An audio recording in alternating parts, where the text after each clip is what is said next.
सिंही की गोद से छीनता रे शिशु कौन, मौन भी क्या रहती वह, रहते प्राण रे अजान। एक मेष माता ही दुर्बल वह, छीनती संतान जब जन्म पर अपने अभिशप्त तप्त आंसू बहाती है। किंतु क्या योग्य जन जीता है, पश्चिम की उक्ति नहीं गीता है, गीता है। स्मरण करो बार बार, जागो फिर एक बार। कवि कहता है कि क्या कभी तुमने सिंही की गोद से उसके बच्चे को छीनते हुए देखा है। यदि कोई उसके बच्चे को छीनने का प्रयत्न करे तो क्या उस बच्चे की माता प्राण रहते चुप रहती है? नहीं, अर्थात वह इतनी जोर से दहाड़ती है कि उसके बच्चे को उठाने वाले के हाथ अपने आप पीछे हट जाती हैं।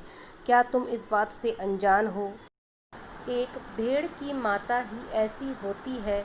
वह अपने बच्चे को उठाने वाले व्यक्ति को चुपचाप देखती रह जाती है, क्योंकि वह कमज़ोर है। उसकी संतान जब उससे छीनी जाती है तब अपने जन्म पर दुखी होकर आंसू बहाती रह जाती है। लेकिन क्या कभी कोई अपनी रक्षा में समर्थ व्यक्ति भी इस प्रकार आंसू बहाता रह सकता है? इस संसार में योग्य जन जीता है, यह पश्चिम की उक्ति तो है, किंतु हमारी गीता का भी यही उपदेश है। इन बातों को बार बार याद करो और अपना आलस्य भाव को छोड़ देश की स्वतंत्रता की रक्षा के लिए एक बार जाग जाओ और शत्रुओं को मार डालो। पशु नहीं वीर तुम, समर शूर क्रूर नहीं, काल चक्र में हो दबे आज तुम, राजकुंवर समर सरताज। कवि कहता है कि यदि तुम कर्मण्यशील होकर अपने देश को पराधीनता से मुक्त नहीं कर सके तो तुम पशु के तुल्य हो, वीर नहीं। तुम तो वीर या योद्धा हो, अत्याचारी नहीं।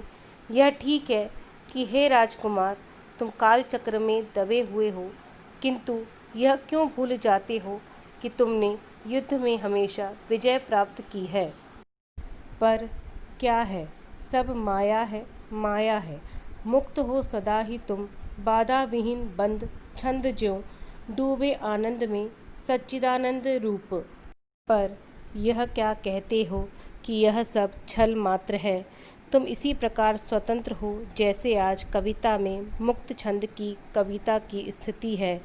तुम सच्चिदानंद भगवान के रूप हो और आज अपने काल्पनिक आनंद में डूबे हुए हो। महामंत्र ऋषियों का अणुओं परमाणुओं में फूंका हुआ तुम हो महान, तुम सदा हो महान।